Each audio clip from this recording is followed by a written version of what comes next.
hati mampu memandang sesuatu yang tidak dapat dijangka oleh pandangan mata zahir. Hati mampu berbicara tanpa menggunakan suara dan tanpa susunan kata-kata atau tulisan. Ni antara rahsia-rahsia hati. Dia mampu memandang yang tidak mampu dipandang oleh mata zahir. Tuan-tuan, saya nak sebut macam mana ya? Kalau boleh kita bertemu dengan para guru yang layak, yang dinamakan guru, murabbi, mursyid. Kita menerima zikir-zikir yang tertentu dengan mereka secara ijazahnya, secara izinnya, dan kita beramal dengan ikhlas dan jujur dan benar kepada Allah. Ya, kita harap-harap, walaupun tak boleh berharap yang tu mesti kerana Allah.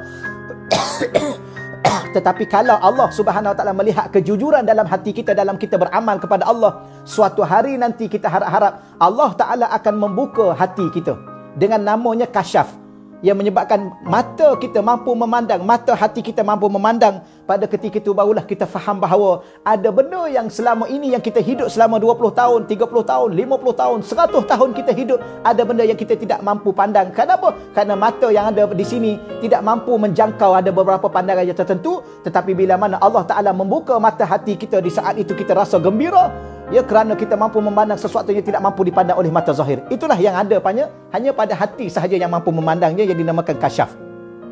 Ada juga yang dikatakan hati ni antara rahsia dia berbicara tanpa suara, tanpa huruf. Contohnya niat. Di dalam hati ni banyak tuan-tuan. Dalam hati ni Imam Nawawi, ya, dan disebut dalam kitab Riyadhus Salihin Al-Imam Nawawi rahimahullahu ta'ala, ya, dalam hati ni ada benda yang dinamakan niat, ada benda yang dinamakan azam, ada benda yang dinamakan lintasan-lintasan hati. Lintasan hati itu pula dibahagi kepada 4 jenis lintasan hati. Tak apalah, walau bagaimanapun kita hurai lain kali. Walau bagaimanapun apa yang saya nak sebut kepada tuan-tuan yang dirahmati Allah Subhanahu Wa Taala sekalian, bahawa di dalam hati ni ada satu perkara yang menjadi rahsia kepada yang lain-lainnya, ialah dia mampu berbicara tanpa suara, mampu berbicara tanpa huruf. Tetapi bicara hati yang kalau contohnya kita ambil satu contohnya niat.